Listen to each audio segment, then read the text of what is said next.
आ गया है मुब्रा का सबसे शानदार मेला। एम्बेली रोड पाम रिवेरिया के बाजू में लंदन ब्रिज का मजा ले और साथ ही साथ यूरोप का शहर भी देखे।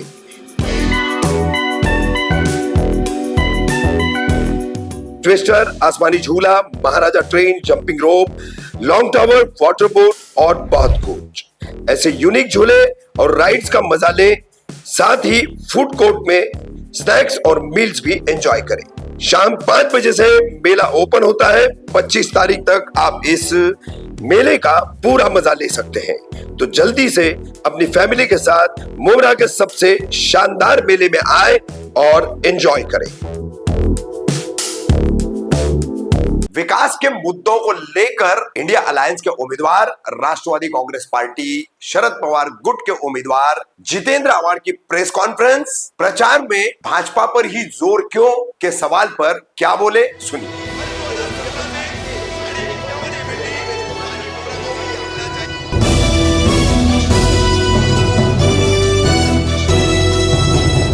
रफीक कामदार, हिंदुस्तानी रिपोर्टर में आपका स्वागत है। विधानसभा चुनावों में मुब्रा कलवा 149 विधानसभा चुनाव क्षेत्र के इंडिया अलायंस और राष्ट्रवादी कांग्रेस पार्टी शरद पवार गुट के उम्मीदवार जितेंद्र आव्हाड, इन्होंने एक प्रेस कॉन्फ्रेंस ली और उनके द्वारा जितने प्रस्तावित विकास काम है जिनको मंजूरी मिली है, जैसे garden, playground, hawkers plaza, drama theatre और कुछ निजी स्कूलें, तो इन सभी मुद्दों को लेकर उन्होंने एक प्रेस कॉन्फ्रेंस की। और इन कामों में फिर गार्डन का जो मामला है वो क्यों रुका हुआ है, स्लॉटर हाउस का मामला क्यों रुका हुआ है, क्या उसकी वजह है, अस्पताल के उद्घाटन में और उसके परिचालन में यानी उसके फंक्शनिंग में देरी क्यों हुई, इन सब मुद्दों पर उन्होंने अपने बात रखी। साथ ही उनसे जब सवाल किया गया कि उनके हर प्रचार सभा में सबसे ज्यादा जोर भाजपा पर रहता है कि भाजपा है, तो क्या उसी का जवाब देने के लिए ये विकास के मुद्दे बताए जा रहे, तो उस पर भी क्या बोले हैं डॉक्टर जितेंद्र आव्हाड, सुनिए। रफीक भाई आइए ना। ए भाई साथी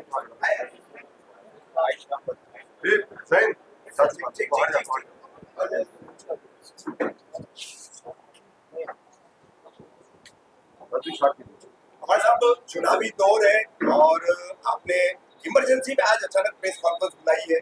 जरूर कोई बड़ा मुद्दा होगा, बड़ी कोई धमाके वाली बात है। नहीं, बात धमाके वाली नहीं है। बात बहुत दिनों से हम आज करेंगे, कल करेंगे। मैं पत्रकार परिषद लेने की मेरे दिल में चाहत थी। पत्रकार परिषद लेने के दिल में मेरी चाहत थी, लेकिन वक्त न मिलने के कारण मैं नहीं ले पाया। 20 तारीख को चुनाव है और ये कहने में मुझे बहुत खुशी होती है कि लोग लाइब्रेरी ढूंढ रहे थे। हमने लाइब्रेरी कब बनाई पता भी नहीं चला उनको। आज लाइब्रेरी में दररोज 50-60 बच्चे आके पढ़ाई करते हैं। उसके बाजू में ही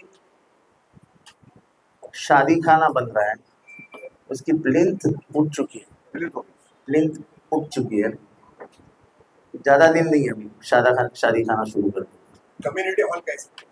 जी उसको कम्युनिटी हॉल कैसे? हाँ, यानी आप कुछ भी इट विल बी हॉल अपना रहेगा तो कम्युनिटी हॉल का। हाँ, उसको कम्युनिटी भी हॉल कहा सकते हैं। कुछ भी प्रोग्राम होगा तो उधर आप कर सकते हैं।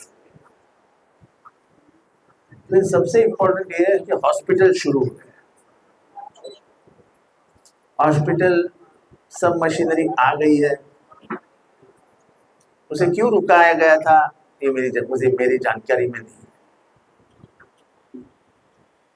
3 महीने से हॉस्पिटल बिल्कुल रेडी था, पर उसको विधानसभा के चुनाव तक रोका गया था कि नहीं। अब कमिश्नर तो तैयार था, डॉक्टर पॉल जिसको मिला है वो भी तैयार था, लेकिन उनको उद्घाटन की तारीख नहीं। और एक क्या खेल हो रहा था ये मैं बोलना नहीं चाहता हूँ, आप समझ गए। फिर बाद में हम एयर पॉलिसी के तहत जब हमारे यहाँ संजीव जायसवाल कमिश्नर थे, उस वक्त हमने एआर पॉलिसी प्लान करके पास करवा ली थी। हमको जायसवाल साहब ने मदद की, हमको बीच में जो अश्विन गुप्ता साहब, अश्विन गुप्ता, असीम गुप्ता, अश्विन और ये बीच में कमिश्नर थे ना, विपिन कुमार, गुप्ता। और अभी जो हमारे तरफ कमिश्नर है सौरभ राव, इन्होंने दोनों फाइनल सिग्नेचर्स अभी सौरभ राव के हुए हैं। और पहली एक अच्छी स्कूल और बड़ी स्कूल हम मुंब्रा में बना रहे हैं। ये स्कूल, ये मुंब्रा की शान बढ़ाने वाली स्कूल रहेगी, और ये सीबीएसई आईसीएसई सब रहेगा इसमें। इधर ही एक उसके बाजू में कॉलेज बनेगा।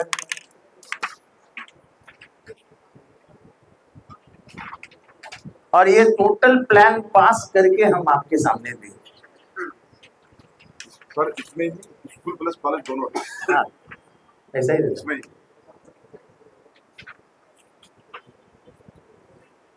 उसमें एक बस डेपो है। वो हम तो नहीं कहेंगे कि एयरपोर्ट जैसे होगा, जैसे बारामती में कहा जाता है, लेकिन अच्छा होगा।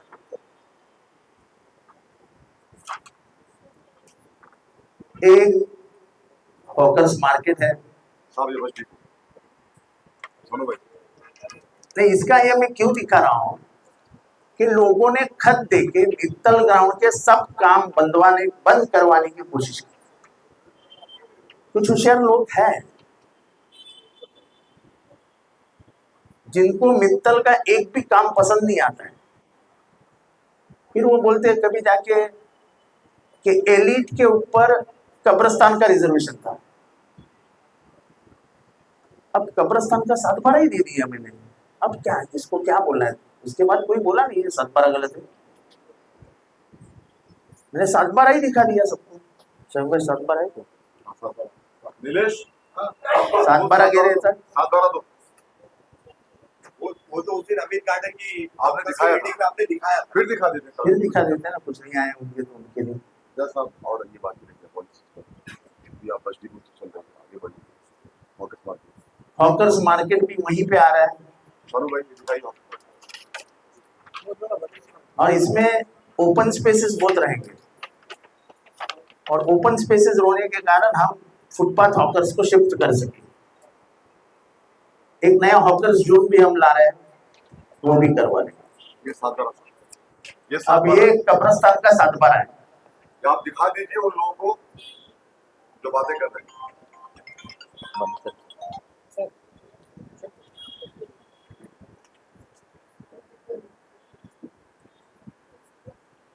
तो ये है हमारे डेवलपमेंट का।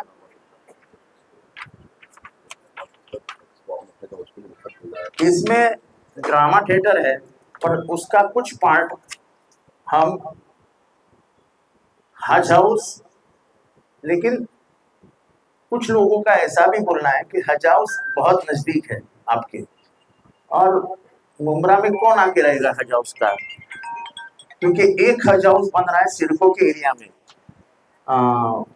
वाशी में। तो कोकण से आने वाले लोग तो इधर से हज हाउस का कुछ अच्छा बड़ा इस्तेमाल नहीं हो सकता है।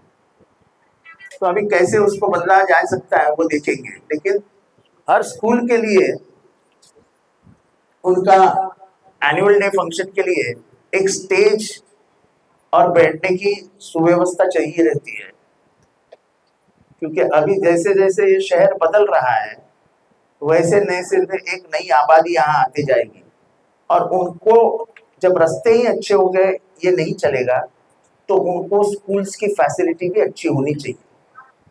तो मेरा ये प्रयास रहेगा कि शील तक कम से कम 4 नई स्कूल्स इंग्लिश मीडियम, कॉन्वेंट जो भी है, लेकिन दुनिया में जो लैंग्वेज ऑफ कम्युनिकेशन है और वो हिंदी में, वो इंग्लिश है।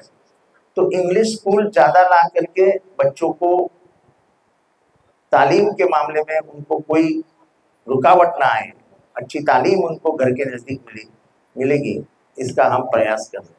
सर ये चारों स्कूल जो आप बता रहे हैं, एक कहाँ से मिनट, शिफ्ट एक मिनट। और जो एक लास्ट रह गया, ये मुंबई क्रिकेट एसोसिएशन ने एक लेटर लिखा है, उसमें म्युनिसिपालिटी के पास एक 4.5 एकड़ का प्लॉट है, वहां पे उन्होंने लिख के कह दिया है कि तुम हमको ये प्लॉट दो, हम उसको मुंबई क्रिकेट एसोसिएशन के तरफ से डेवलप करेंगे और मेंटेन भी करेंगे 30 साल के लिए।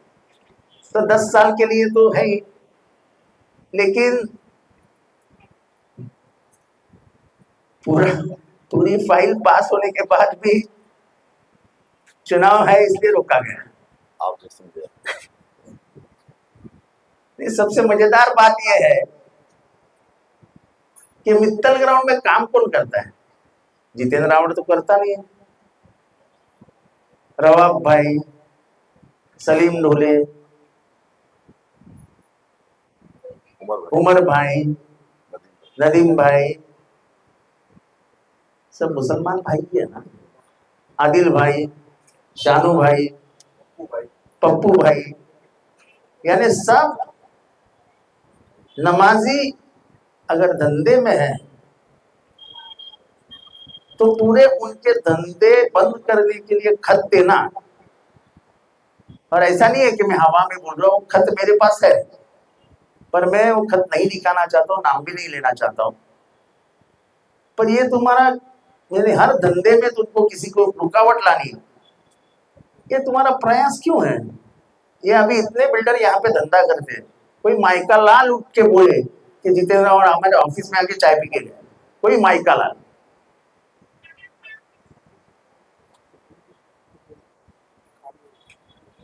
लेकिन ऐसा है कि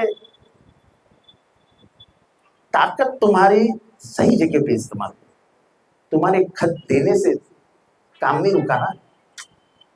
बॉस एक बात ये है, कल कहेंगे ये लोग कि हम लोगों ने झूठी प्रेस कॉन्फ्रेंस ली, ये बात करेंगे। आप दिखा दीजिए ये एक सीसी है, मार्केट की सीसी दिखाइए आप।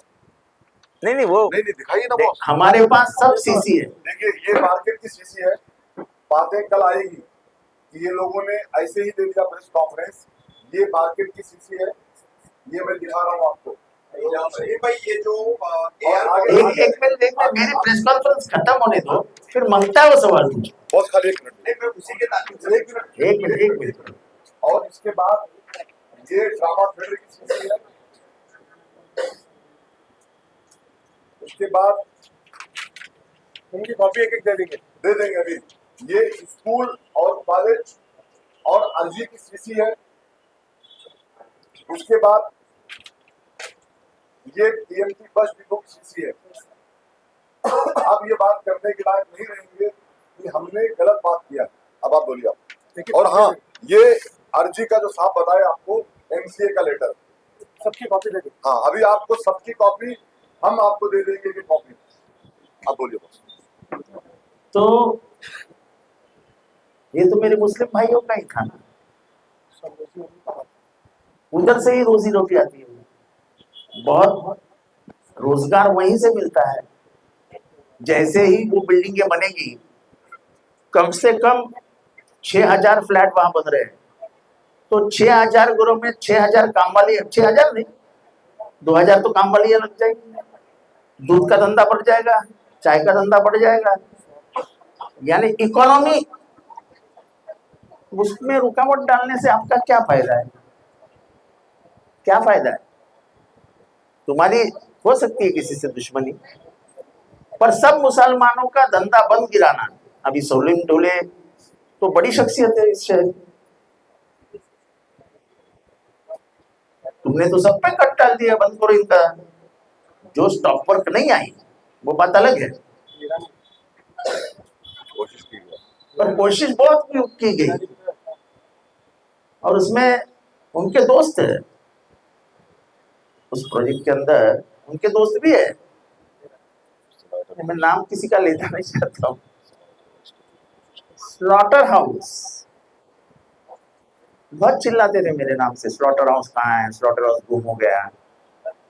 स्लॉटर हाउस को बनाना ये 100-150 करोड़ रुपए का काम है, और म्युनिसिपैलिटी के उतना पैसा म्युनिसिपैलिटी के पास नहीं है। जो सच है, आज म्युनिसिपैलिटी के पास सिर्फ 100 करोड़ रुपए, और वो 100 करोड़ नहीं खर्चा करेंगे क्योंकि अचानक कोई कैलामिटी आ गई। कैलामिटी का मतलब यानी आपदा कोई भी नैसर्गिक विपत्ति आपदा आ गई, तो उनको रिजर्व में रखना पड़ेगा। तो म्युनिसिपैलिटी अभी क्या करती है कि हर चीज वो पीपीपी में दे देती है कि भाई तुम बनाओ और कुछ साल के बाद हमारे हाथ में दे दो, और नहीं तो जो सिस्टम है अभी म्युनिसिपैलिटी में सब जगह वो ही हो रहा है। फिर लोग ये बोल रहे थे कि हॉस्पिटल में बहुत पैसा लगेगा। मुझे फक्र है कि दिल्ली मॉडल हमने लाया है और उसको कहा जाता है पेनीलेस हॉस्पिटल।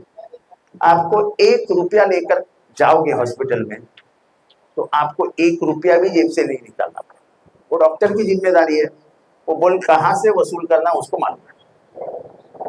सब सरकारी योजनाओं के तहत हॉस्पिटल में मुफ्त आपको इलाज किया जाए। अभी कैंसर यूनिट की बात हो रही है। अभी आपको मालूम है कि एक मॉडर्न कैंसर यूनिट उस हॉस्पिटल में है जिसमें आपको रेडिएशन मिलेगा, जिसमें आपको केमोथेरेपी मिलेगी। उस नीचे जमीन के नीचे खोद के एक मशीन डालते हैं, उसका नाम मैं भूल गया। वो रेडिएशन से बचाने के लिए वो जमीन में डाला जाता है, उसको फिर एक बाहर से कवर डाला जाता है, उसकी बराबर रचना की जाती है ताकि कोई वेव, वो जो रेडिएशन की वेव्स है वो बाहर नहीं जाए, उसे बहुत तकलीफ होती है। तो वो मशीन भी उधर डाला हुआ है जिसका इस्तेमाल कैंसर में होगा। और मैं बोलता हूं कि कैंसर के लिए पूरे कोकन से अपने पास लोग आएंगे, पूरे कोकन से। मैं आ गया था क्लस्टर की तरफ, स्लॉटर की तरफ। तो स्लॉटर की हम 1.5 साल मेहनत करके मैंने यहाँ से पुणे तक, हमारे आसिम गुप्ता नाम के अपने कमिश्नर हुआ करते थे, कई वर्ष थे वो, जिन्होंने बहुत सारा पैसा दिया मुमरा में और कलवा में। तो उन्होंने एस यूडी सेक्रेटरी उसको साइन करके सीएम के पास भेज दिया। सीएम भी तैयार हो गए क्योंकि आसिम गुप्ता ने बताया कि साहब ये ऐसा ऐसा है और ये कोई हिंदू एरिया में नहीं है, ये मुस्लिम एरिया में है, तो स्लॉटर हाउस मुस्लिम एरिया में चल सकता है। अब ऐसा कोई ऑब्जेक्शन नहीं लेगा, जो लोग डरते हैं ना स्लॉटर हाउस। तो उन्होंने सब समझाया और उन्होंने कहा भी कि मैं वहाँ पर कमिश्नर रह चुका हूँ, मुझे मालूम है क्या आबादी है, किधर है और क्या लेना चाहिए। तो मैं आपको कह रहा हूँ, मैंने साइन कर दी है कि ये मंजूर कर दो। उन्होंने मंजूरी के लिए रखा भी, पर मैं किसी को कुछ बताता नहीं था कि मुझे मालूम है क्या होने वाला है। मैं चुपचाप बैठ जाता था, खबर बाहर कैसी गई मुझे मालूम नहीं।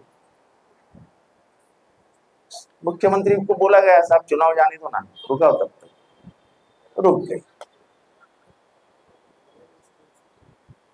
तो डेवलपमेंट के मामले में मैं और कुछ भी नहीं बात करता हूं, मेरा काम ही मेरी पहचान, ये हमेशा मैं बोलता हूं। अभी लोग चिल्लाते हैं विकास कहाँ हुआ, विकास कहाँ हुआ, तो मैं उसके ऊपर भी जवाब नहीं देता हूँ। अंधे लोगों को क्या बोलने का नीचे दे। तो ये हमारा पूरा काम है, हम इसी काम को लेके चुनाव में उतरे हैं। हम कोई किसी को उंगली नहीं उठा रहे। आप पैसे का बंटवारा करो, लोगों को पैसे देने का वादा करो, उससे हमें कुछ लेना देना नहीं है। लोग हमको मिलके क्या बोलते हैं हमको पता है। और ये जो हालात बुमरा में है, वही हालात कलवा में, यानी कलवा में बहुत बुरा हाल है जितेंद्र आव्हाड का, ऐसा मुमरा में कहा जाता है, और कलवा के लोगों को कहा जाता है कि मुमरा में जितेंद्र आव्हाड का बहुत बुरा हाल है।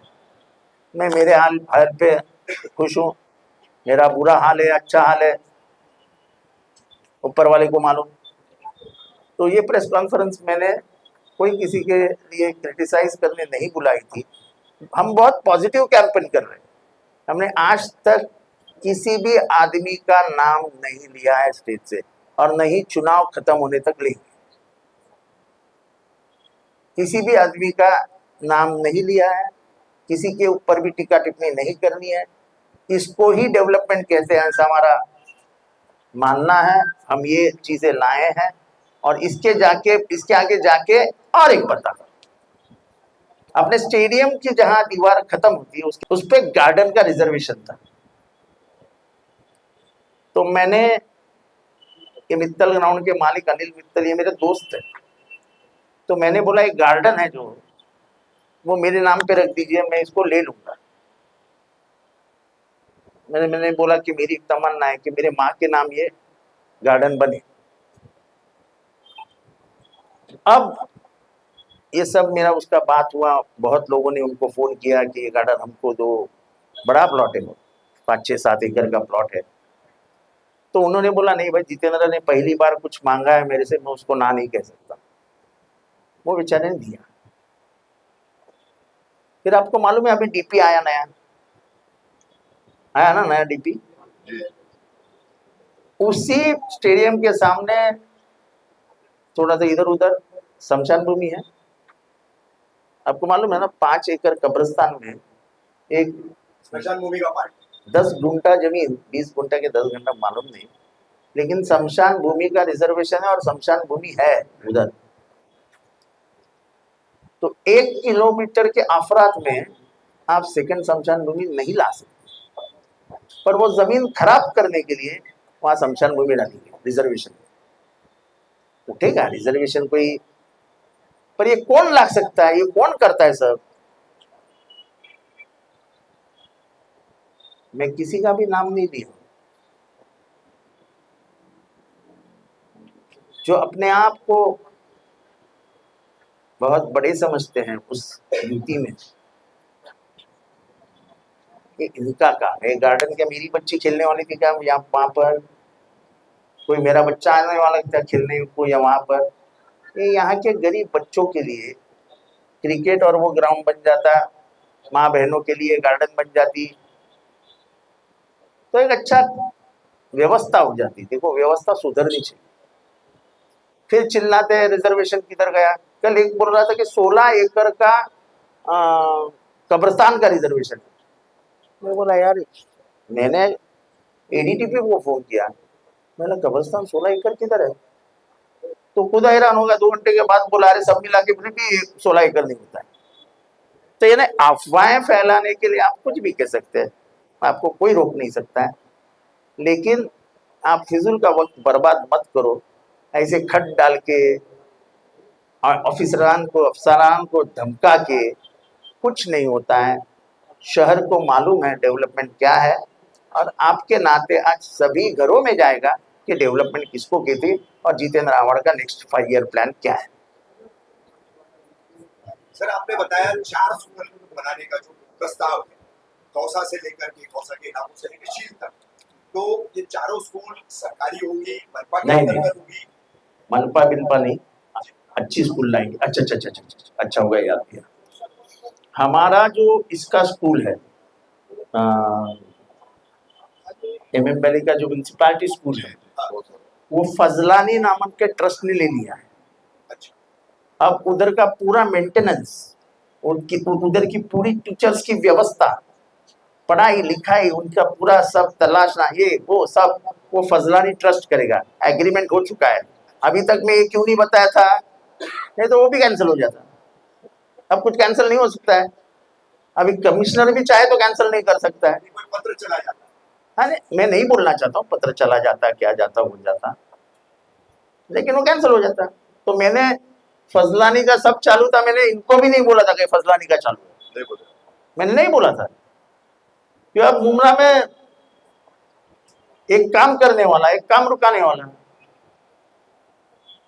यानी मैं अभी भी सोचता सर, मुसलमान लोगों को धंधे में मदद करनी चाहिए। अगर उनका काम 2 दिन में हो रहा है तो 2 घंटे में करके देना चाहिए। अपने ही लोग आगे बढ़ रहे हैं तो उनके पैर में पैर तो मत डालो यार।